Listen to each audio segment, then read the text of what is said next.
Chapitre 2 Le christianisme humaniste. Tandis qu'il parlait ainsi, une femme éleva la voix du milieu de la foule et lui dit : Heureux le ventre qui t'a porté et les seins qui t'ont allaité.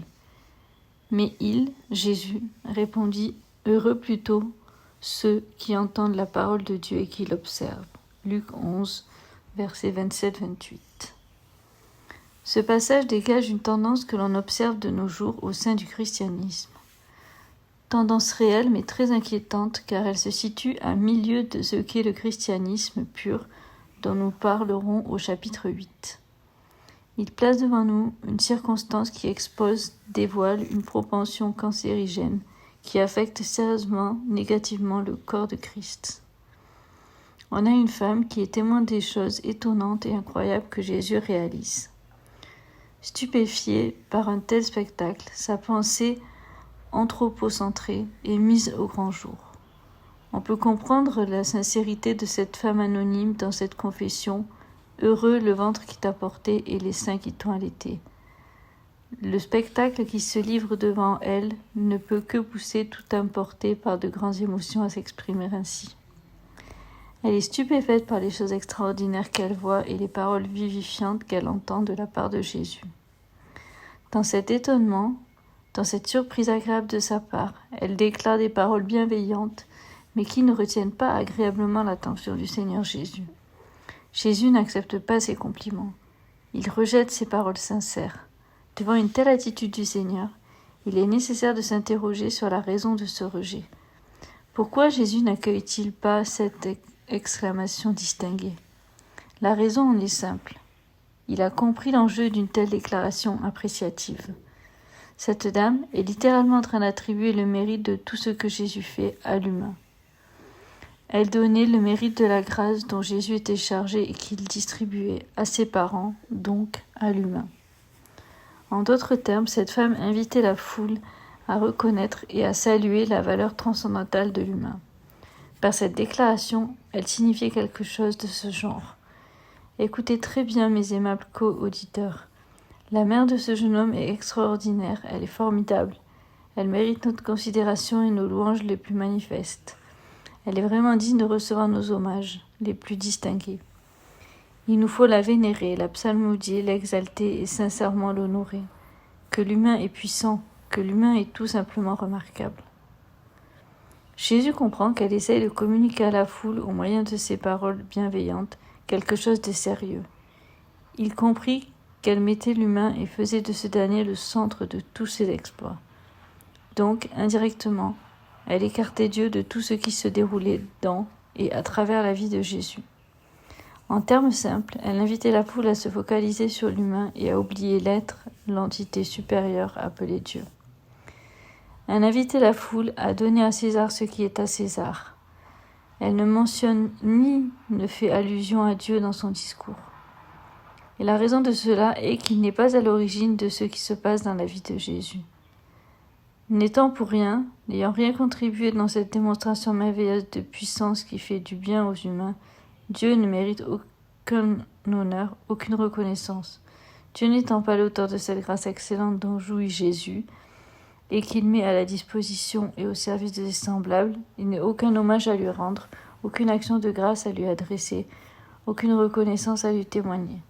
Donner gloire à Dieu en faisant mention de son nom dans une telle circonstance, pense-t-elle, c'est voler à l'humain sa reconnaissance, son honneur, sa distinction, sa gloire. Pour elle, la seule entité responsable, auteur d'une telle grâce, étant l'humain, il importe qu'on lui rende ce qui lui revient de droit. Vraiment ? Quelle tragédie! Le Seigneur Jésus comprenait parfaitement ce qui se tramait derrière une solennelle déclaration. Pousse la foule à porter ses regards non sur l'humain mais sur Dieu. Il va attirer l'attention de la foule sur le fait que, certes, César existe sur la terre, mais Dieu existe et règne sur tout l'univers dont la terre n'est qu'une infime partie. Dieu préexistant et étant au-dessus de César, il importe qu'on lui rende ce qui lui revient de droit. Jésus, en interceptant ces paroles, va attirer l'attention de la foule sur le danger de l'humanisme religieux.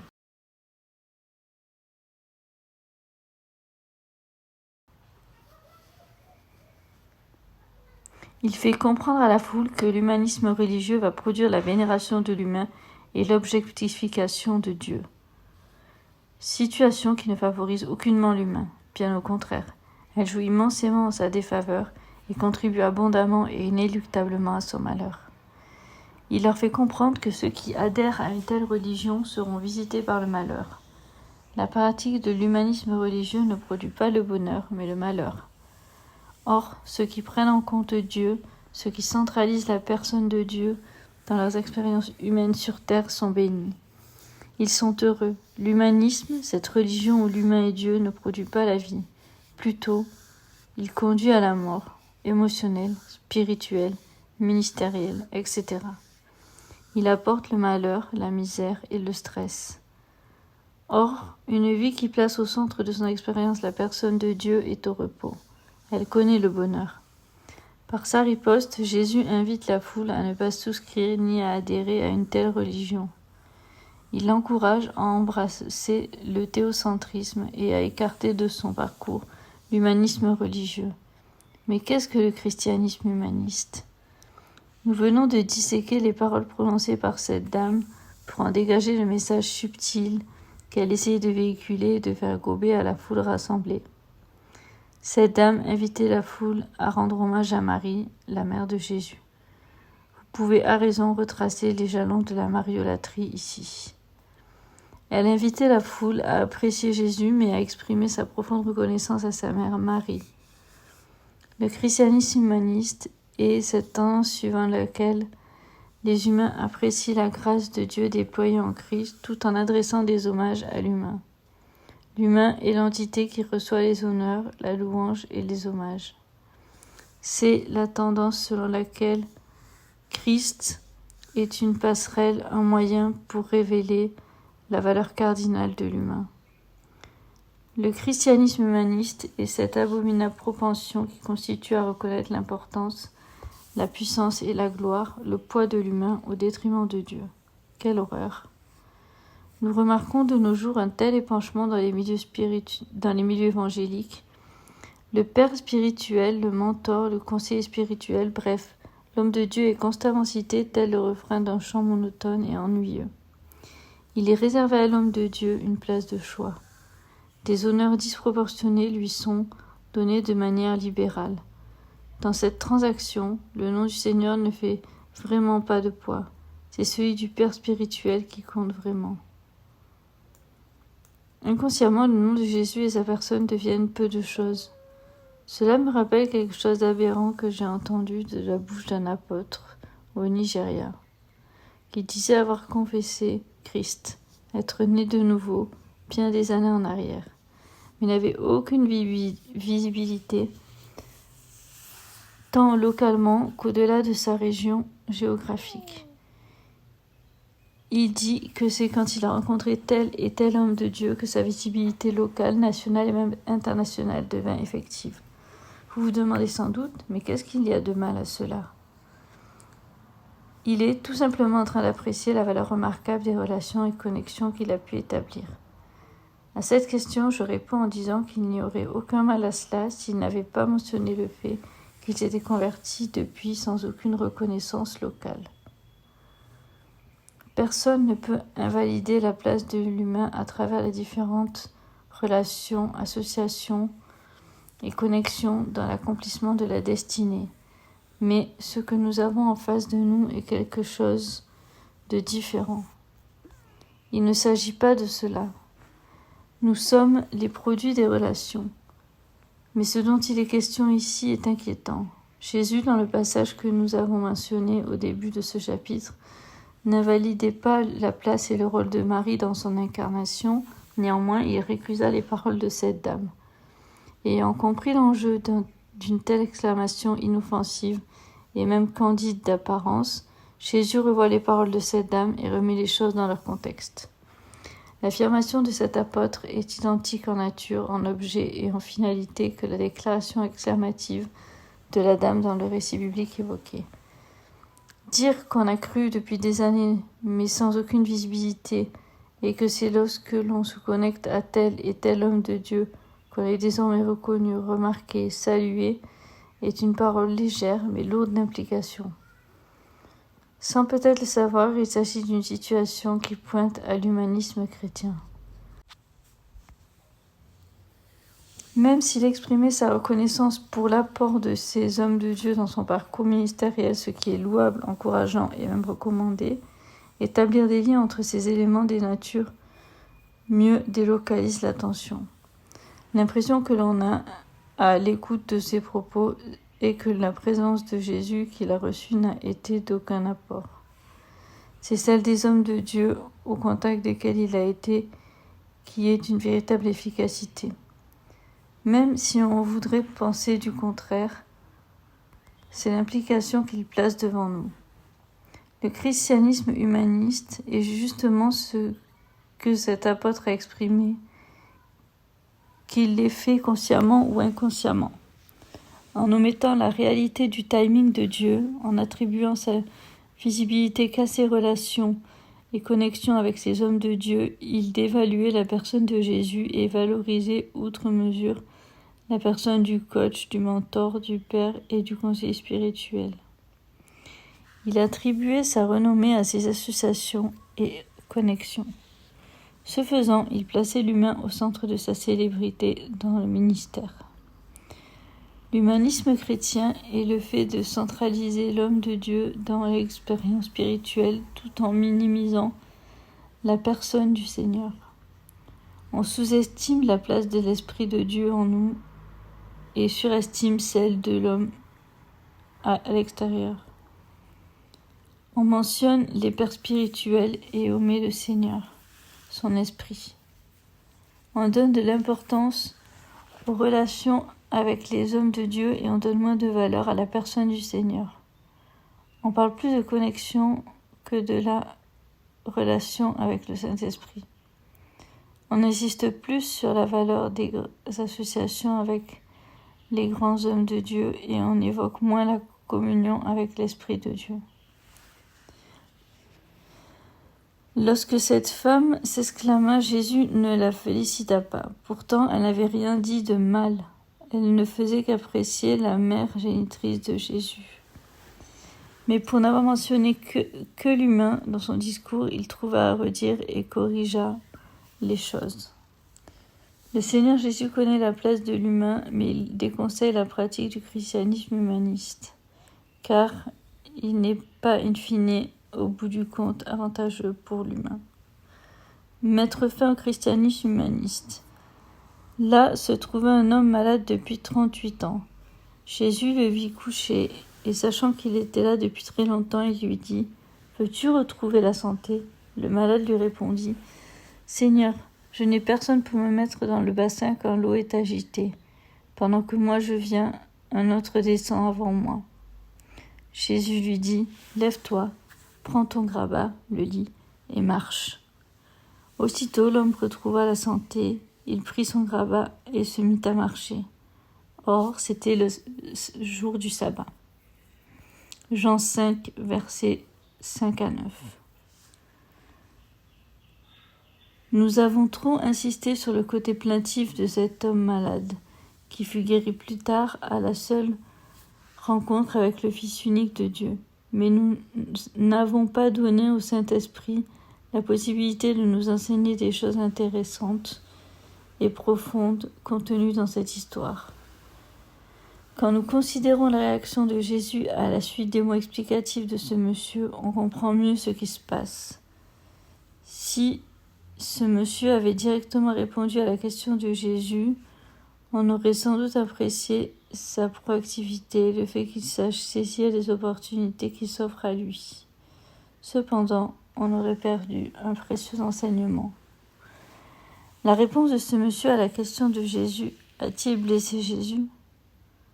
Trouve-t-il à redire à sa réponse ?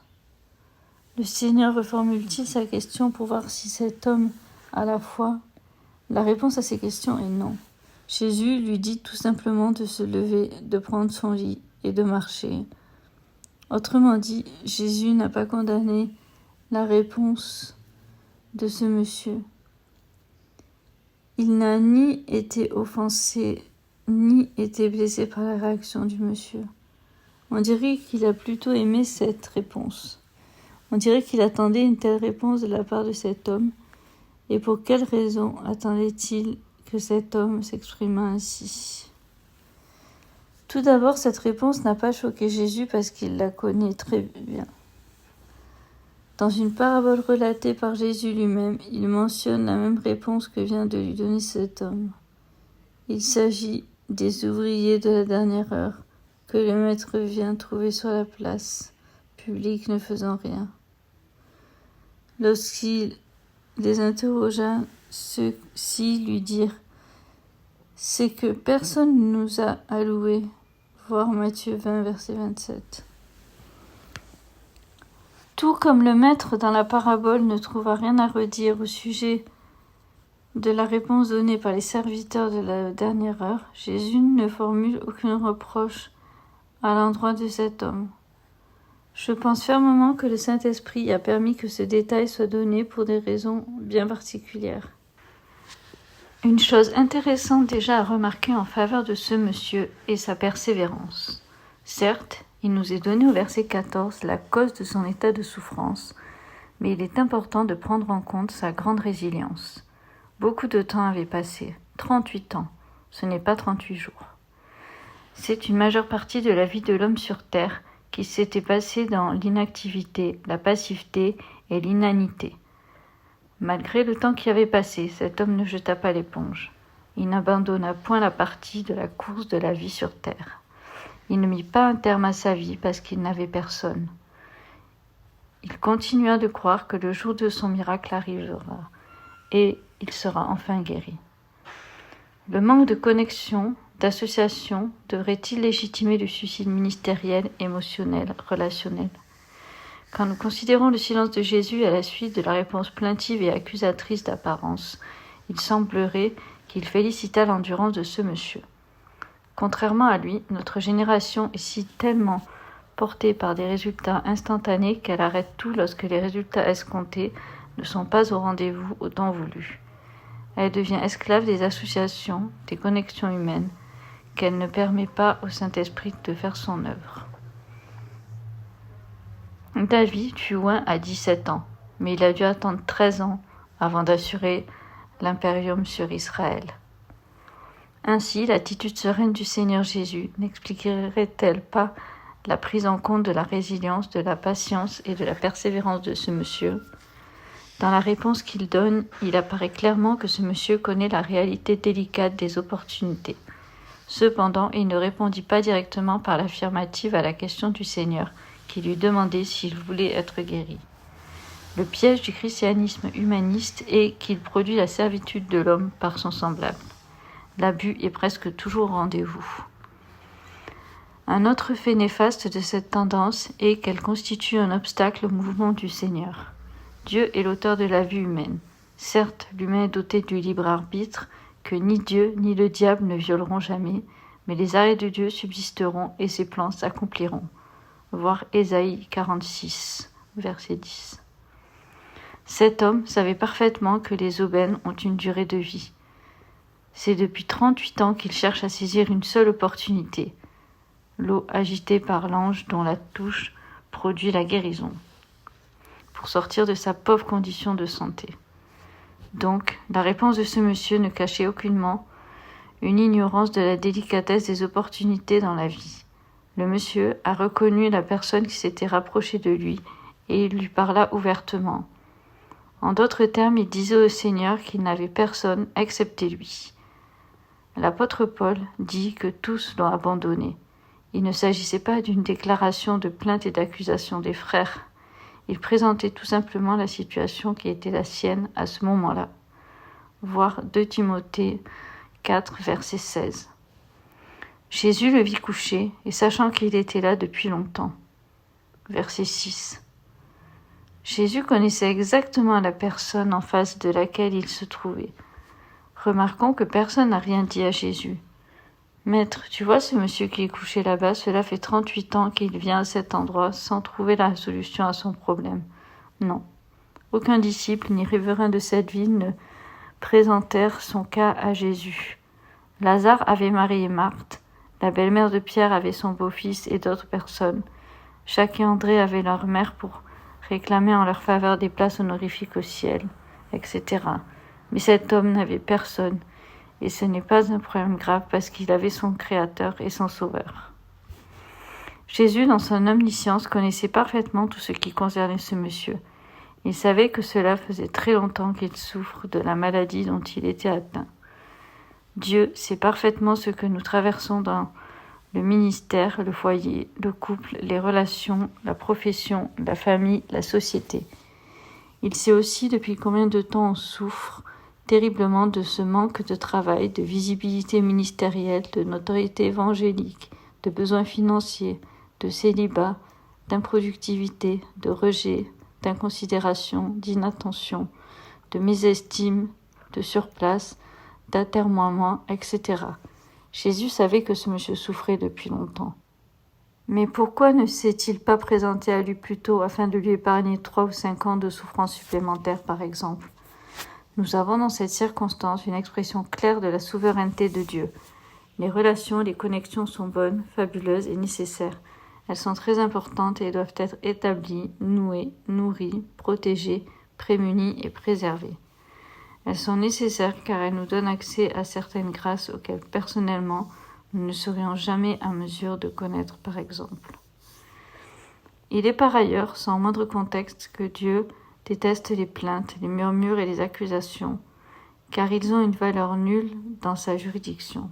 Cependant, il est important de discerner quand on est en face d'un cœur plaintif, accusateur, boudeur, blâmeur, ou d'un cœur honnête, sincère et vrai, qui explique intentionnellement ou inconsciemment un principe divin. Dans ce cas, il s'agit du principe de la souveraineté de Dieu. De même que le Seigneur a permis que les humains n'embauchent pas les ouvriers de la dernière heure parce qu'il voulait personnellement et directement intervenir et gérer leur situation et manifester sa bienveillance dans leur vie, lire Matthieu 20, 1 à 16, le Seigneur éloigna les hommes de ce monsieur, car il voulait lui-même agir dans son cas. Dieu peut créer de l'indifférence dans le cœur de plusieurs à notre égard, non pas qu'il ne se soucie pas de nous, mais parce qu'il veut personnellement prendre notre vie en général et notre situation en particulier en main. Si cet homme avait bénéficié de la gentillesse et de la compassion de ses concitoyens, il aurait très certainement été guéri longtemps avant par l'ange qui a agité l'eau. Mais cette bénédiction aurait été peu notoire. Il n'aurait probablement pas fait la rencontre du Seigneur qui, en plus de guérir son corps malade, sauva son esprit et son âme du lac de feu. Il ne nous est pas donné de détails concernant les personnes qui ont bénéficié du ministère de l'ange, agitant l'eau pour la guérison de ceux qui étaient malades. Mais ce monsieur a bénéficié d'une grâce excellente. C'est le Fils de l'homme, en chair et en os, qui l'a guéri. Il est devenu l'heureux bénéficiaire d'une bénédiction excellente. Ce monsieur est guéri non par un ange, mais par le Seigneur lui-même, grâce au service de la souveraineté de Dieu. Quelle grâce, la meilleure, a-t-il bénéficié?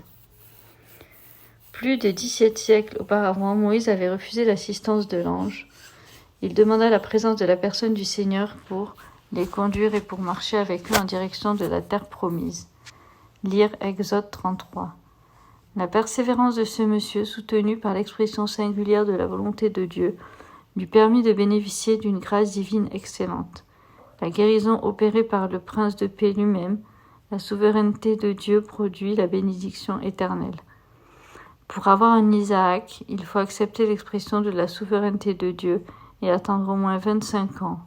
Pour avoir un Israël, Jacob, il faut patienter calmement dans la souveraineté de Dieu pendant 20 ans. Pour avoir un Joseph qui délivre la famille et toute une région de la disette de la famine, il faut accepter fonctionner dans la souveraineté de Dieu pendant 13 ans. Pour avoir un Moïse qui sorte le peuple de Dieu de la maison de servitude en Égypte, il faut accepter fonctionner dans l'école de Dieu pendant 40 ans. Pour avoir un homme selon le cœur de Dieu qui établisse le droit et la justice dans une nation afin de la rendre prospère et influente, sous-régionalement parlant, il importe accepter payé le prix fort du fonctionnement dans les souverainetés de Dieu pendant 13 ans. Les relations humaines sont importantes et les connexions sont nécessaires. Il y a des bénédictions attachées aux associations et affiliations. Cependant, elles ne sont pas indispensables. Dieu peut bénir des vies qui n'ont pas de connexion, encore moins d'association humaine. C'est une chose que d'être béni par Dieu au moyen d'un intermédiaire, mais c'en est une autre que d'être béni directement par le Seigneur lui-même. Si la bénédiction normale vient des relations humaines, la bénédiction excellente de Dieu s'appuie sur la souveraineté de Dieu. Pour jouir de la bénédiction excellente, exceptionnelle de Dieu, il y a un prix à payer. Ce monsieur, fonctionnant dans la souveraineté de Dieu, a payé le prix de la résilience, de la patience, de la persévérance et de l'endurance. Il a opéré dans le régime de la souveraineté de Dieu. Pour goûter à la grâce excellente de Dieu, il importe de payer le prix des sacrifices, des souffrances fortes et même prolongées. Abraham a dû beaucoup souffrir émotionnellement à l'idée d'attendre un enfant, fruit de sa vigueur. La stérilité de Rebecca pendant 20 ans n'a pas été facile à vivre pour Isaac, encore moins pour Rebecca. Joseph était aux prises avec des douleurs atroces à cause des souffrances endurées.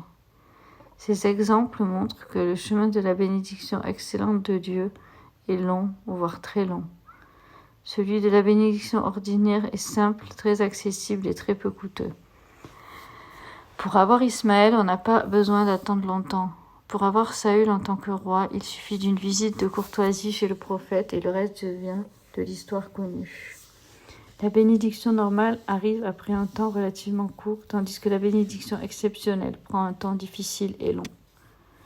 Nous vivons dans un temps où nous aspirons plus à la bénédiction, résultat rapide, et cela se vérifie par la témérité avec laquelle les uns et les autres courent après les associations, les relations et les connexions.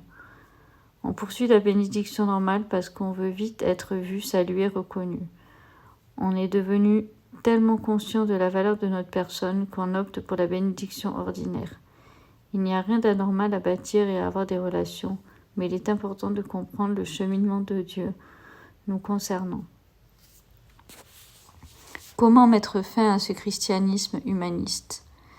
C'est Jésus qui nous en donne l'astuce dans la circonstance où cette femme, après avoir claironné sur la centralité et la valeur cardinale de la mère de Jésus, la femme disait « Heureux est le ventre qu'il a porté ainsi que les seins qui l'ont allaité ».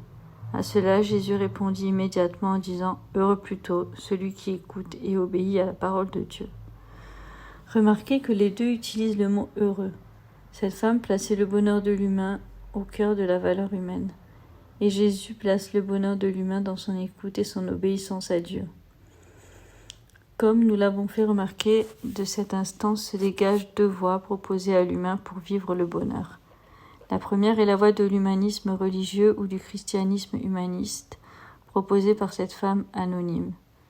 Et la deuxième est le théocentrisme proposé par le Seigneur Jésus. Jésus contraste le bonheur qu'apporte une vie centrée sur Dieu avec celui généré par le fait de se tourner vers l'humain. Jésus intercepte la propagation des propos de cette femme parce qu'ils ne produiront pas le bonheur qu'elle souhaite. Donc, la voie de sortie du christianisme humaniste est le fait d'absolutiser la parole de Dieu et d'être attaché au Seigneur. Un autre moyen pour contrer le christianisme humaniste est la prise en compte de la souveraineté de Dieu. Apprenons à comprendre et à accepter le couloir dans lequel Dieu nous conduit. Bâtir des relations est bien, mais communier avec l'Esprit de Dieu est mieux. Dieu a son temps d'action, de révélation et de manifestation dans nos vies. Pour éviter de tomber dans le christianisme humaniste, caractérisé par le fait de s'attendre plus à l'humain qu'à Dieu, il importe de bâtir des relations dans la direction du Seigneur.